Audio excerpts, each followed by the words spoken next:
Buen día, ¿cómo le va? Qué placer saludarles desde nuestro estudio central en Caracas, Venezuela, miércoles 14 de febrero de 2018 y comienza una nueva emisión de Agenda Abierta de Telesur. Vamos a plantear de manera muy sucinta, muy resumida nuestros temas de la jornada. El primero de ellos nos lleva a Guatemala, caso transurbano, así en forma de etiqueta, porque lo planteamos en nuestra cuenta en Twitter, @telesuragenda_A. ¿Es utilizada la lucha contra la corrupción como fachada para intervenir? ¿Acaso es una nueva modalidad de injerencia? Una pregunta cerrada, por lo tanto, dos respuestas posibles. Sí, en caso de que lo considere afirmativo, o no en caso de que considere que sea negativo o negativa la respuesta a este interrogante que estamos planteando. Después, el acostumbrado contacto directo con nuestros corresponsales desde sus respectivos lugares de trabajo. En el caso de Rex Tillerson, el secretario de Estado de Estados Unidos, continúa su periplo por varios países de Oriente Medio y tendremos toda la actualidad de lo que está ocurriendo en esta gira. Luego, en Colombia, el partido Fuerza Alternativa Revolucionaria del Común, FARC, sigue llamando a un pacto nacional por la paz, luego de que el pasado viernes suspendió de manera temporal sus actividades de campaña electoral debido a lo que considera es una falta de garantía, o son faltas de garantías necesarias después de que varios de sus líderes, candidatos a distintos cargos de elección popular, han sido en distintas actividades proselitistas víctimas de hechos violentos. En el caso de México, familiares de víctimas junto a la Fiscalía General de Nayarit hallaron una nueva fosa clandestina. En ella se encontraron al menos 8 personas muertas. Tenemos también los detalles sobre esto, y sobre Venezuela también vamos a tener la actualidad noticiosa, nuevas declaraciones injerencistas del autodenominado Grupo de Lima, una nueva arremetida contra el gobierno legítimo del presidente Nicolás Maduro. Esta vez ese grupo de países emitió un comunicado en el cual declaran que no será bienvenido el presidente Nicolás Maduro, aun cuando es un jefe de Estado y de gobierno, en la próxima Cumbre de las Américas que tendrá lugar en Lima, Perú, y también aseguran que rechazan la convocatoria de elecciones generales en Venezuela. Bueno, allí están los temas que tendremos de primera mano con nuestros compañeros de tareas, y el segundo asunto que nos preocupa y nos ocupa en nuestra agenda abierta tiene que ver con esto. Denuncian que Reino Unido gastó 14.1 millones de euros, se dice que es una cifra desproporcionada, solo para custodiar la sede diplomática donde ha estado confinado Julian Assange. ¿Cómo se interpreta esto? Y colocamos como opciones asedio internacional, persecución política, hostigamiento, presión de Estados Unidos. Bueno, así tenemos nuestros temas planteados. Esperamos su participación. Recuerdo nuestra cuenta en Twitter, @telesurtv, @luciatelesur, y donde están estos interrogantes, @telesuragenda_A. Si le parece, sin más, comencemos a desarrollar. Y como siempre, con nuestra recorrida digital, que la abrimos en esta oportunidad con nuestra casa, telesurtv.net. Guatemala: arrestan a expresidente Álvaro Colón por corrupción. El exmandatario guatemalteco fue arrestado este martes acusado de haber participado en un caso de corrupción que se conoce como Transurbano, el modelo de transporte urbano implementado en el gobierno de la Unidad Nacional de la Esperanza UNE. Las autoridades allanaron la casa del ex jefe de Estado en busca de más pruebas sobre este caso. El Ministerio Público hizo exactamente 14 allanamientos para ejecutar 10 órdenes de captura o aprehensión, y fue capturado Álvaro Colón junto a 9 exfuncionarios, entre quienes destaca el ministro de Finanzas y presidente de la organización internacional Oxfam, Juan Alberto Fuentes Knight. En el caso de la Oxfam, esta detención supone un nuevo golpe, luego de que se revelase un escándalo de abusos sexuales durante una misión de este organismo en Haití por el terremoto de 2010. Después nos movemos hacia este otro sitio digital, El Tiempo, que tiene lo siguiente: el vergonzoso récord de los 3 expresidentes de Guatemala apresados. Bueno, porque no es nuevo esto en Guatemala. Con la captura de este martes del expresidente Álvaro Colón Caballeros, que fue presidente durante 2008 y los años venideros hasta 2012, ya son 3 los exgobernantes que han sido apresados por casos de corrupción.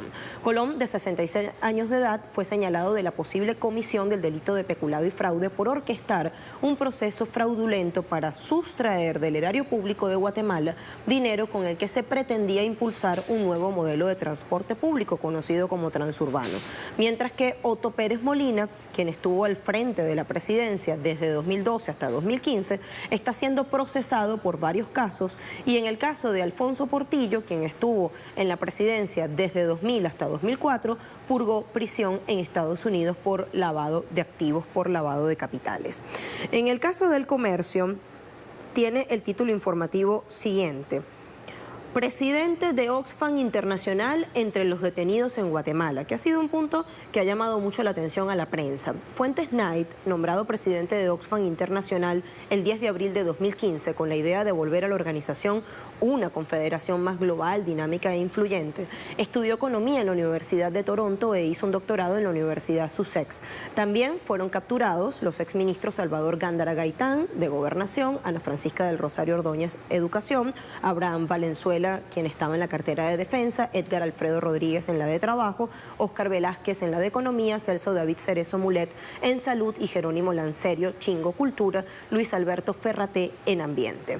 Estos son los otros 8 funcionarios que fueron aprehendidos junto a Fuentes Knight y al propio expresidente Álvaro Colón, para sumar 10 exactamente.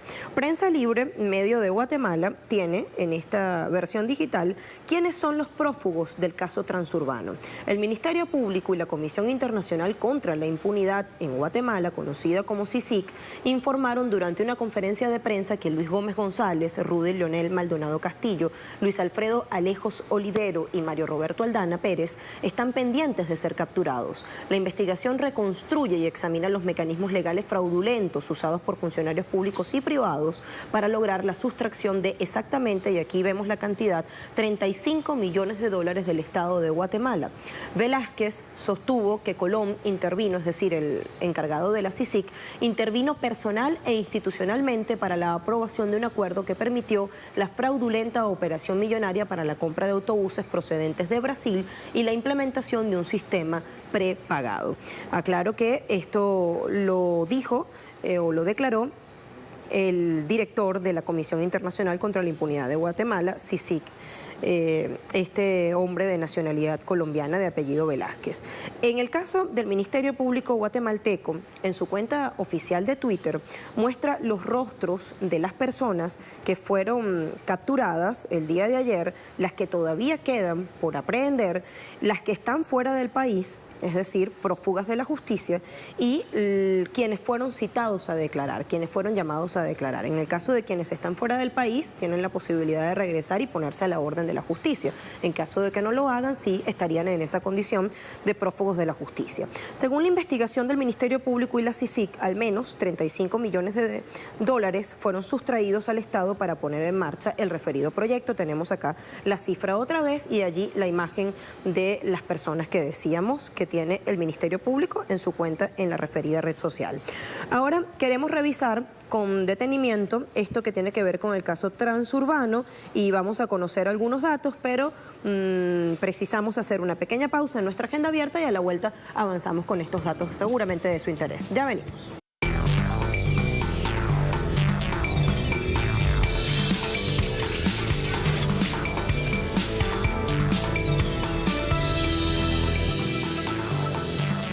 Hablamos de Guatemala y de esto que involucra al expresidente Álvaro Colón y a otros 9 exfuncionarios de gobierno. Queremos revisar con detenimiento este caso que se conoce como transurbano y empecemos a conocer a qué se refiere específicamente ese término. Transurbano es un modelo de transporte público implementado durante el gobierno de la Unidad Nacional de la Esperanza UNE entre 2018 y 2012. Ese es el primer dato que tenemos a mano. Y cuando vamos a mirar los antecedentes de este asunto, nos encontramos con estos datos en orden cronológico. En 1964 se creó la Asociación de Empresarios de Autobuses Urbanos, AEAU, para la defensa de sus intereses gremiales. En el año 2005, el gobierno de Óscar Berger creó la Comisión de Modernización del Transporte Público, que tendría vigencia hasta diciembre de 2008. Luego, ¿qué sigue? Desde entonces, la Comisión de Modernización del Transporte Público era coordinada desde la Secretaría Privada de la Presidencia e integrada por delegados del Ministerio de Finanzas Públicas, Ministerio de Trabajo, Ministerio de Comunicaciones y delegados de la Asociación de Empresas de Autobuses Urbanos. Según se pudo establecer en los acuerdos, la comisión se reunía periódicamente para la toma de decisiones, entre ellas adjudicación y ejecución del subsidio económico que el Estado otorgaba a los empresarios del transporte urbano en Ciudad Capital. Luego, la Comisión Internacional contra la Impunidad en Guatemala, conocida también como CICIG, brindó una conferencia de prensa en la cual expuso las imágenes o mostró las fotografías de maquinarias que estaban guardadas en depósitos, evidentemente sin ser útiles, aun cuando se había invertido un dinero. Las instantáneas denuncian, o en ellas se muestra que todo el material reservado en un depósito podrá quedar obsoleto y ha significado, o aún cuando ha significado, un gasto de 14 millones de dólares para el Estado. Bueno, ahí está.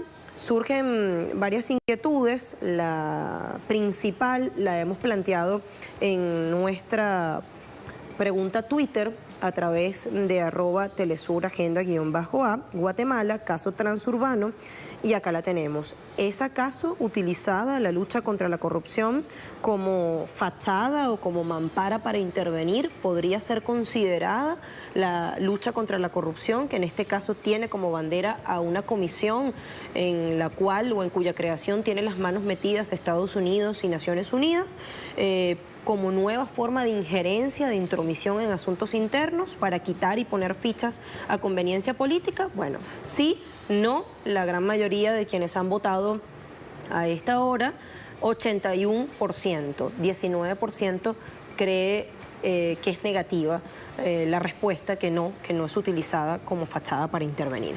Allí tenemos las opiniones que hasta este minuto tenemos de nuestra audiencia. Igual la pregunta sigue allí en @telesuragenda_A, que es la cuenta de nuestro programa Agenda Abierta. Hacemos una nueva pausa y al regreso contactamos a nuestros corresponsales, si le parece.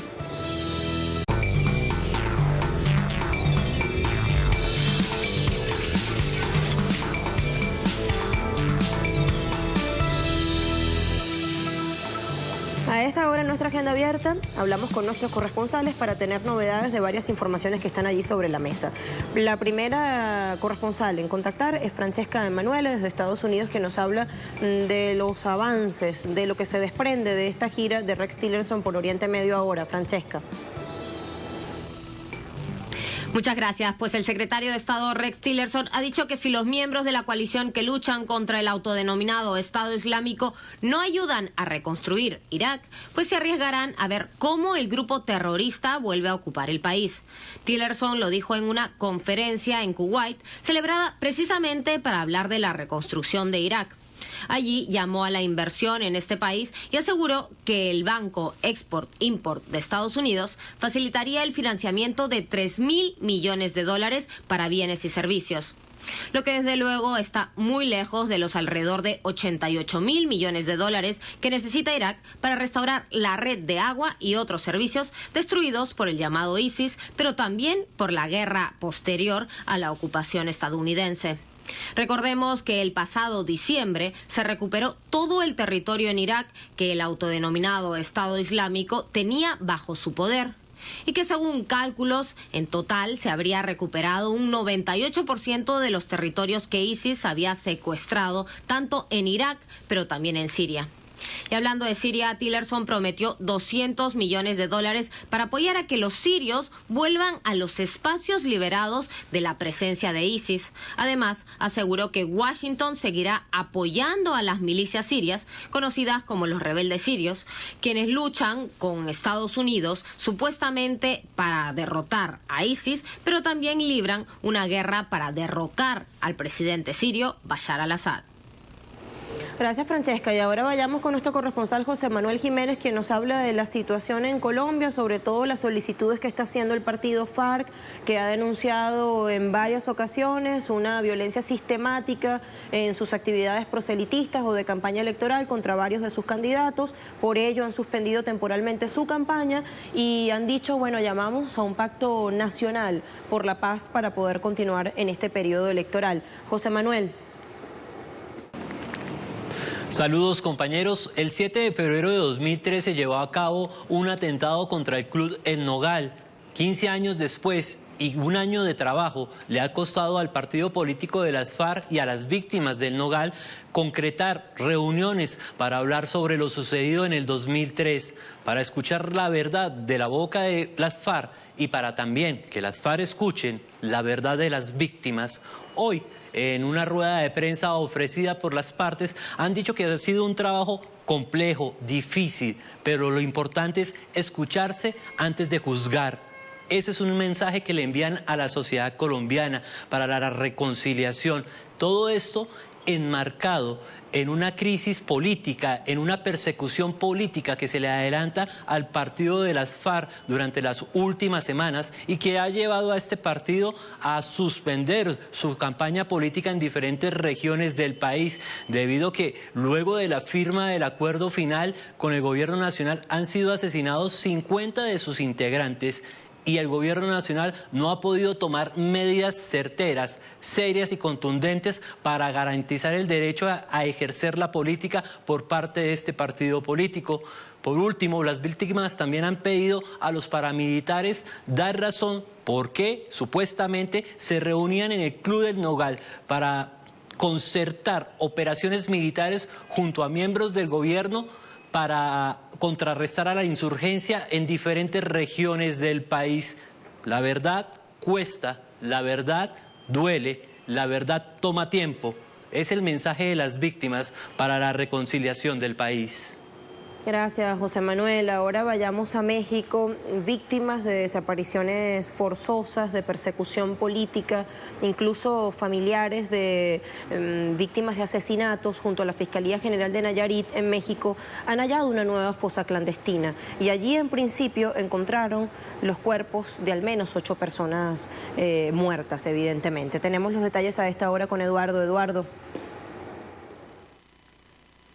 ¿Qué tal? Como siempre, un gusto poder hacer este contacto contigo. Sin embargo, pues desafortunadamente, para informar de las consecuencias que ha dejado en este territorio mexicano la violencia que viene afectando y que se incrementa día a día. Efectivamente, se ha dado a conocer el hallazgo de por lo menos 8 cuerpos que fueron localizados en el poblado conocido como El Testelazo, en el municipio de Jalisco, esto en el estado de Nayarit.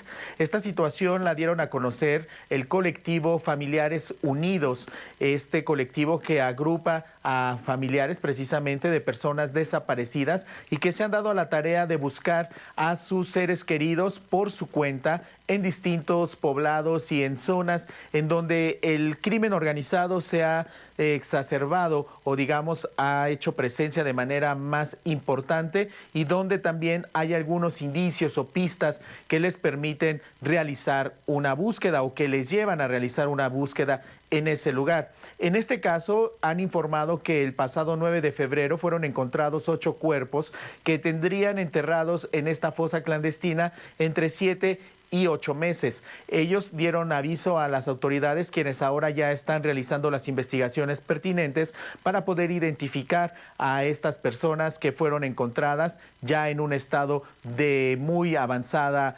descomposición. Por otro lado, cabe destacar también que en este mismo municipio, pero hace un mes precisamente, fueron encontrados 33 cadáveres también en una fosa clandestina y en el cuyo hallazgo también participaron estos familiares de personas desaparecidas.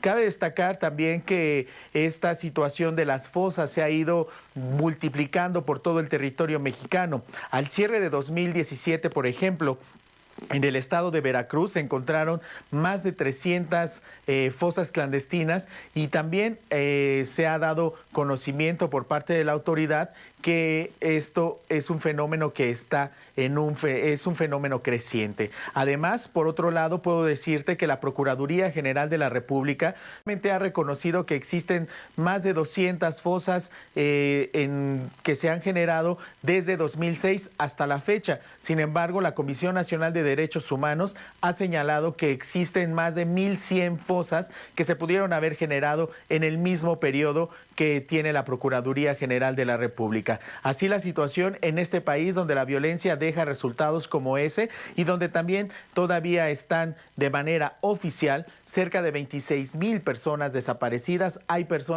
algunas organizaciones no gubernamentales que hablan incluso hasta más de 33,000 personas que pudieran estar en esta condición de desaparecidas, y pues la situación no está ni cerca de encontrar una solución ni de resolverse, y por supuesto las exigencias al gobierno continúan siendo que se hagan investigaciones y que se ponga en marcha ya la ley que se aprobó el año pasado en materia de desaparición forzada y también cometida por particulares. Te agradezco, Eduardo, y ahora pasemos a hablar con otra dama, con Esther Yáñez, desde Caracas, Venezuela. Una nueva arremetida contra el gobierno del presidente Nicolás Maduro, contra el pueblo venezolano, llega desde el autoproclamado Grupo de Lima.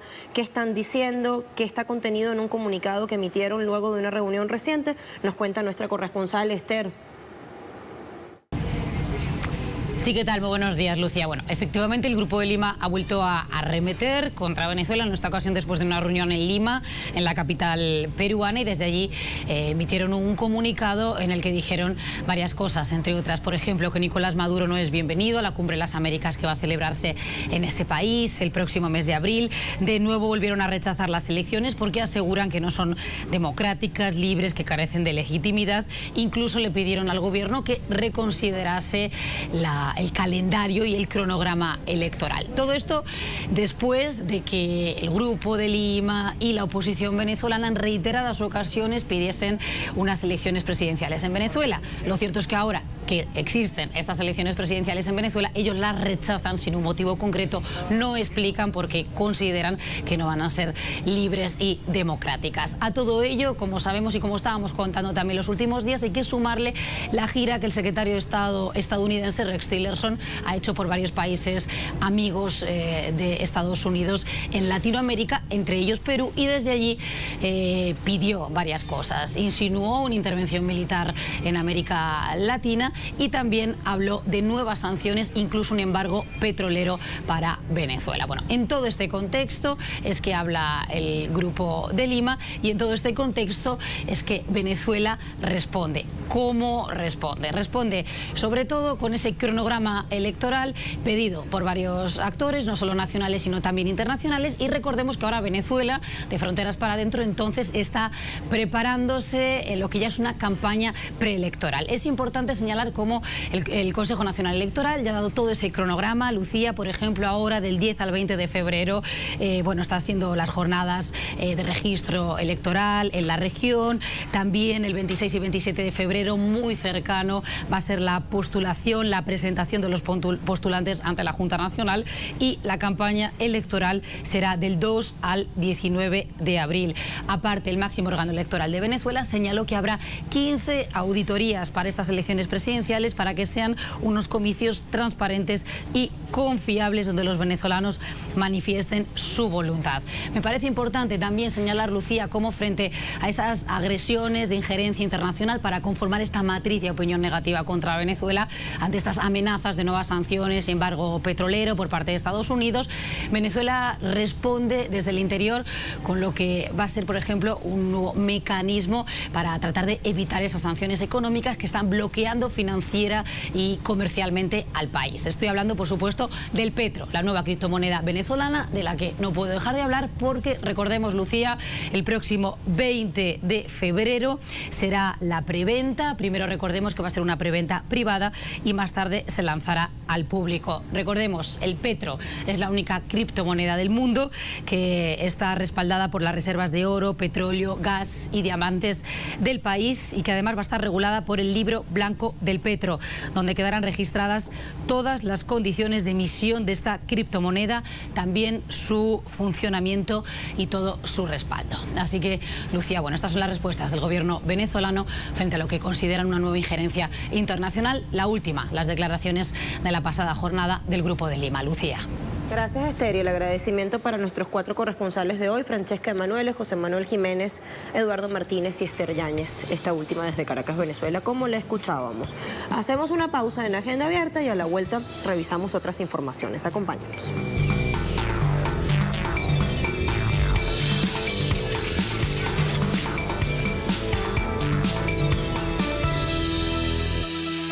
La justicia británica decidió este martes mantener la orden de detención que pesa sobre el fundador de Wikileaks, Julian Assange, refugiado desde hace casi 6 años en la Embajada de Ecuador, ubicada en Londres.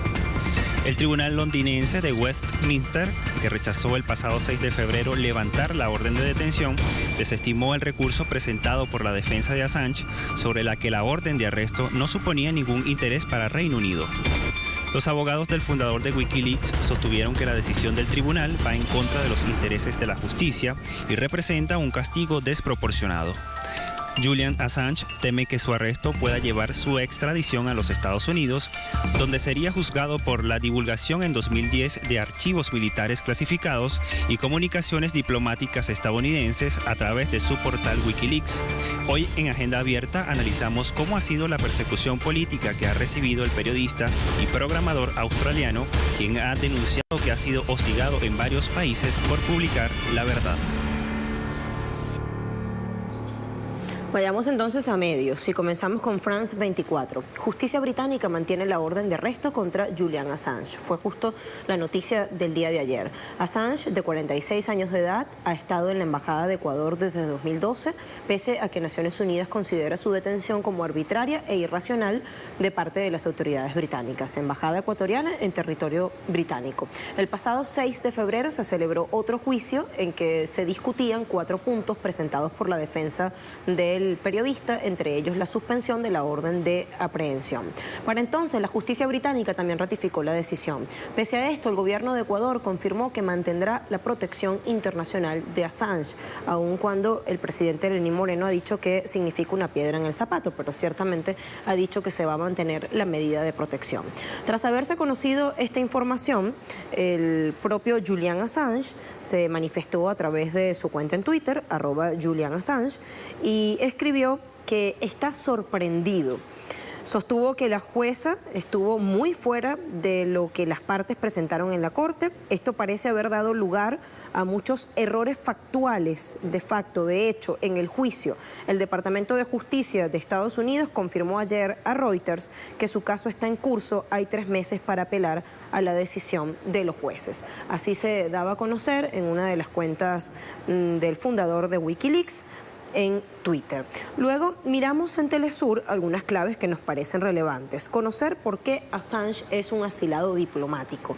¿Por qué solicita asilo a Ecuador? Su principal temor es que en caso de ser enviado a Estocolmo para enfrentar a la justicia sueca, termine siendo extraditado a territorio estadounidense, visto que el gobierno de Estados Unidos lo está solicitando para procesarlo, y allí podría enfrentar, entre otras cosas, una acusación por cargos de espionaje, luego de las revelaciones sustanciales que hizo en meses anteriores. ¿Cuánto tiempo puede pasar Assange en la embajada o en esta sede diplomática ecuatoriana? El australiano podría seguir en la sede diplomática londinense hasta por lo menos 2020, cuando expiran las acusaciones de Suecia del 2010 en su contra. En realidad, sede diplomática ecuatoriana en capital británica. ¿Cuánto cuesta al Reino Unido la estadía de Assange en la embajada?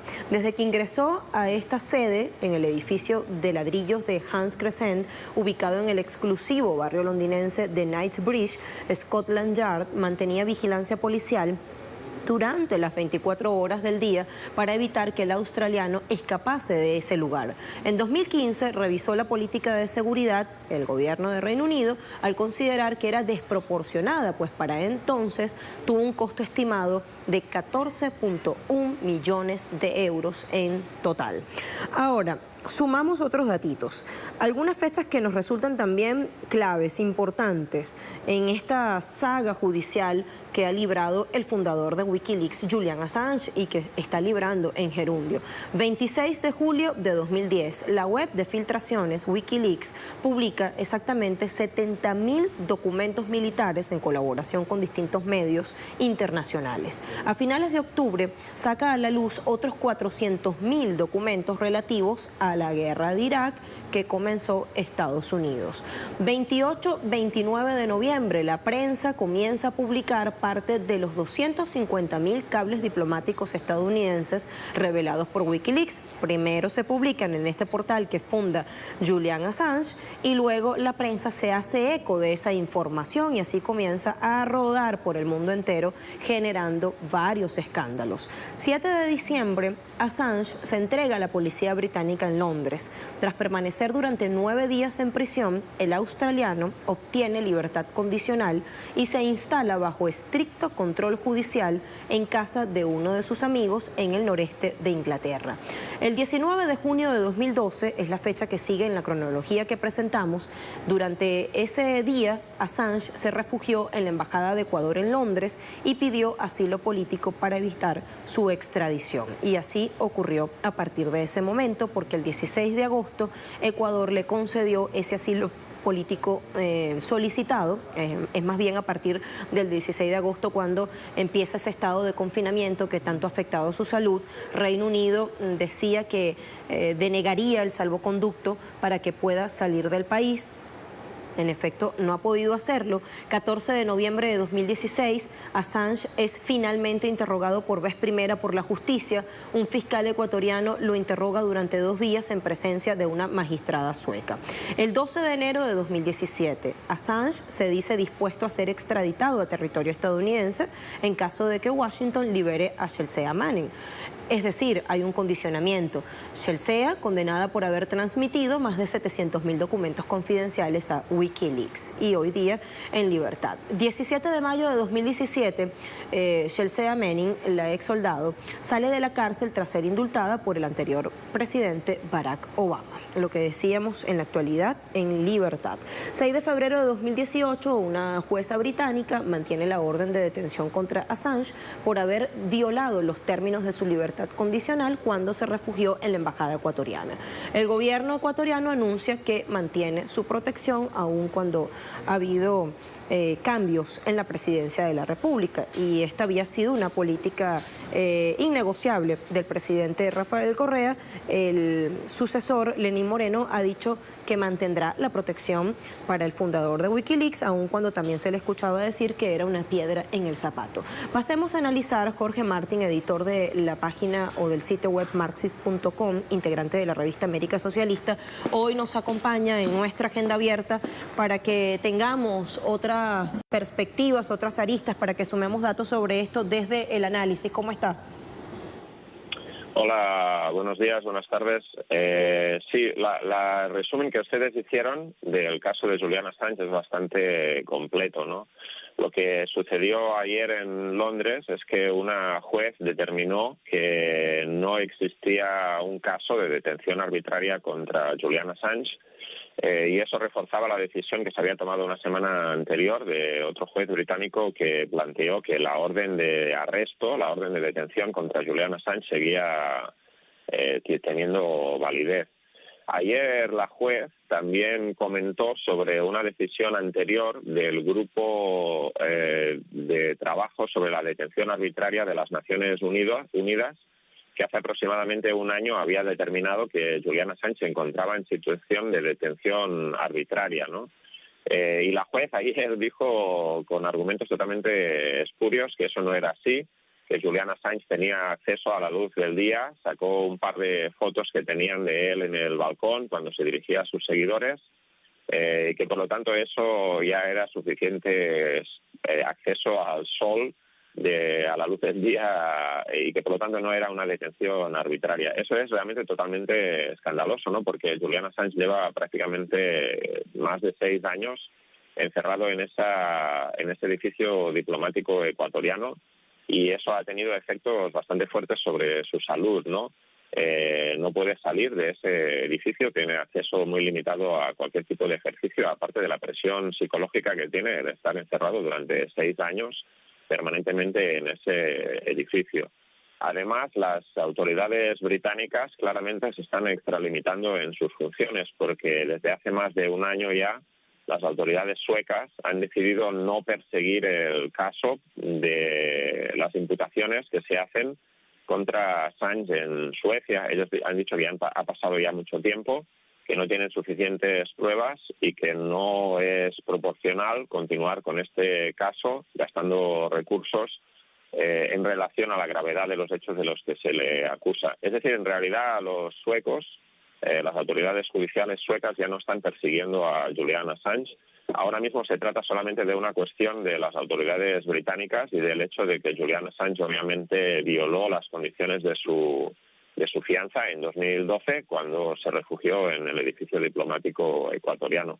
Pero es más, hay otro detalle que también ha salido en las últimas semanas a la luz mediante una petición de libertad de información de unos correos electrónicos entre el fiscal británico y los fiscales suecos, las autoridades judiciales de Suecia, ya de 2013, cuando las autoridades suecas estaban planteando que en la medida que no tenían suficientes pruebas iban a cesar la persecución de Julian Assange, y fue el fiscal británico, el fiscal del Estado británico, que insistió a las autoridades suecas para que mantuvieran el caso abierto y mantuvieran la orden de extradición.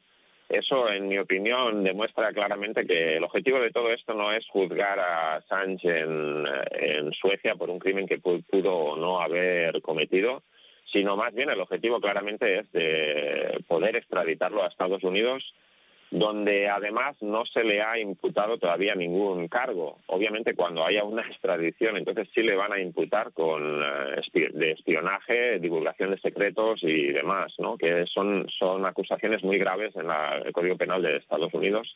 Pero hasta el momento Estados Unidos no ha salido a la luz pública claramente acusándolo de nada, ¿no? Un poco para mantener el incógnito sobre esa cuestión, pero parece que está totalmente claro, ¿no? Las autoridades de Estados Unidos han dicho abiertamente que ellos quieren entrevistar a Assange acerca de esta revelación de información. Y este es el origen de todo el caso, ¿no? Como hemos visto, las autoridades suecas han cesado la persecución de Assange por estos supuestos crímenes. Y en realidad ya solamente las autoridades británicas que quieren mantenerlo en esta orden de detención por haberse saltado las condiciones de su fianza, ¿no?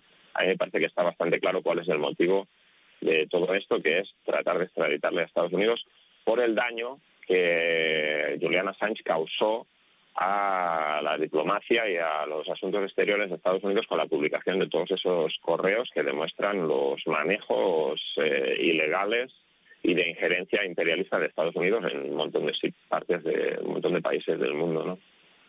Jorge, en medio de esa desproporción y de todo ese aparataje que está puesto a la orden del día para judicializar a Assange por esto que ha hecho, ¿qué opciones tiene en esta batalla judicial? ¿A qué alternativas puede recurrir para conseguir finalmente su libertad? Él tiene muy pocas alternativas en la medida que las autoridades británicas parecen totalmente decididas a arrestarle en el minuto que él salga de ese edificio diplomático. Como él decía en el tuit de ayer, de su cuenta de Twitter, él puede recurrir, va a recurrir a esta decisión del tribunal en los próximos 3 meses, pero esto no es una decisión judicial, en mi opinión es claramente una decisión política que ni siquiera la toma el gobierno británico ni el fiscal británico, sino que viene directamente del fiscal de Estados Unidos. De hecho, se ha probado hacer muchas cosas durante este tiempo. Como ustedes mencionaban también, Julian Assange se ofreció a ser entrevistado por las autoridades judiciales suecas y de hecho fue entrevistado dentro de la sede diplomática de Ecuador. O sea, él no está huido de la justicia. Técnicamente violó las condiciones de su fianza y ese es el único motivo técnico legal por el que todavía le persiguen. pero en realidad, como digo, esto no es una persecución legal. El argumento legal no es lo que pesa, sino lo que pesa es el argumento político, ¿no? La dependencia total de Gran Bretaña respecto del imperialismo de Estados Unidos y la voluntad firme del aparato del Estado de Estados Unidos de perseguir y condenar a una persona que hizo mucho daño a la política exterior de Estados Unidos para que a nadie se le ocurra repetir esas acciones. Yo creo que Julian Assange, al contrario, hizo un servicio a la humanidad, revelando todos esos secretos diplomáticos, todos esos cables y conversaciones que, como digo, revelan realmente la naturaleza del imperialismo de Estados Unidos y de su injerencia en la política interior de todos los países que les pueda apetecer. A tu juicio, ¿cuáles fueron las revelaciones, las desclasificaciones que hizo Assange a través de Wikileaks y que luego tuvieron eco en varios medios internacionales que más daño le causaron a la diplomacia y al gobierno estadounidense, digamos a la Casa Blanca y al Pentágono en general? Te lo pregunto por eso que estás diciendo, a juzgar por el ensañamiento, por la extralimitación y la desproporción que ha habido. En este caso se entiende que alguna mella hizo a Estados Unidos en el sentido que dejó ver con más claridad cuál es el accionar y cuáles son las artimañas de las cuales se vale para imponer su hegemonía. Entonces, y para aplicar ese afán imperialista, ¿cuáles son las revelaciones que a tu juicio causaron más daño? Sí, yo creo que son varias, ¿no? Pero en primer lugar es el propio principio de que muchos de nosotros conocemos y sabemos desde hace muchos años cuál es la actuación de los Estados Unidos en otros países, ¿no? Ellos organizaron el golpe de Estado en Indonesia en el 65, el golpe de Estado en Chile en el 73, golpes de Estado en Argentina, en Bolivia, en muchos países a lo largo de la historia y más recientemente también, ¿no? El golpe de Estado en Venezuela en 2002, el golpe de Estado en Honduras en 2009, el intento de golpe de Estado en Bolivia, etcétera, etcétera.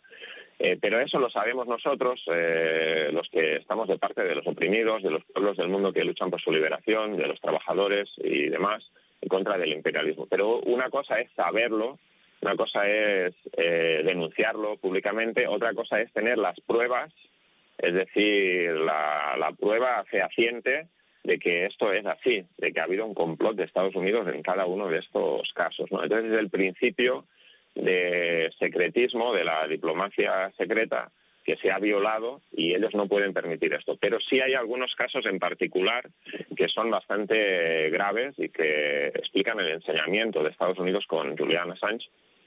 En primer lugar, en relación a la política en Afganistán y en Irak, ¿no?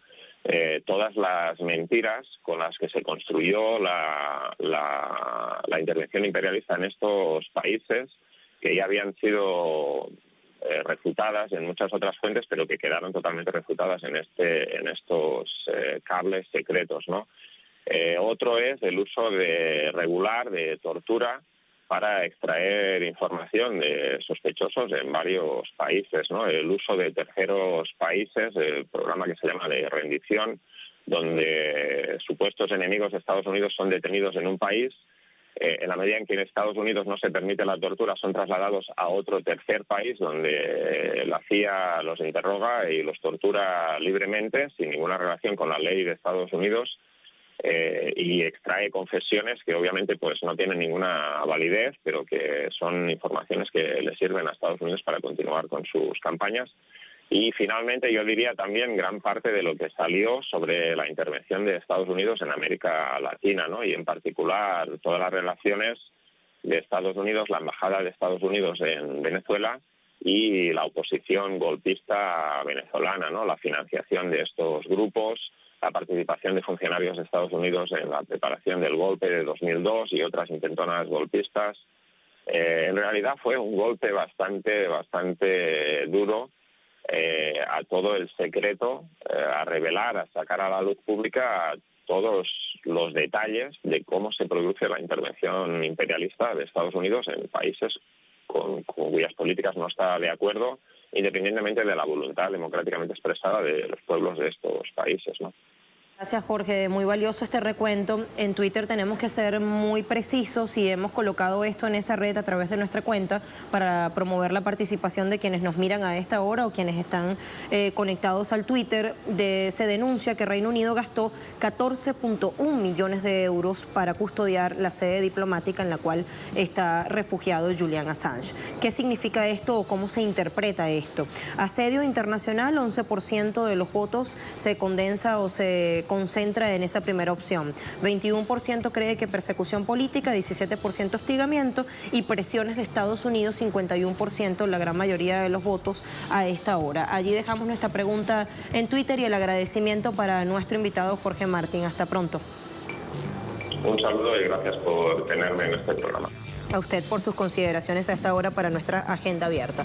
Allí teníamos a nuestro invitado, Jorge Martín, conversando con nosotros sobre este caso que despierta polémica y hoy sigue siendo noticia, Julian Assange. ¿Cómo está, Rosa? Correcto. Muy bien, ¿y tú? Muy bien. 14 de febrero, Día de la Amistad, sobre todo en América Latina. Felicidades. Día del amor y la amistad, aunque Eso sí. algunos de aquí cuestionan, es un día capitalista, consumista, no me feliciten, ¿qué tal? Pero hay sentimientos. Claro. Y la gente lo expresa. Hay sentimientos, nos queremos, Rosso. Siga con las informaciones. Te veo en Aprovecha el pasillos, tiempo, buen nos día. vemos.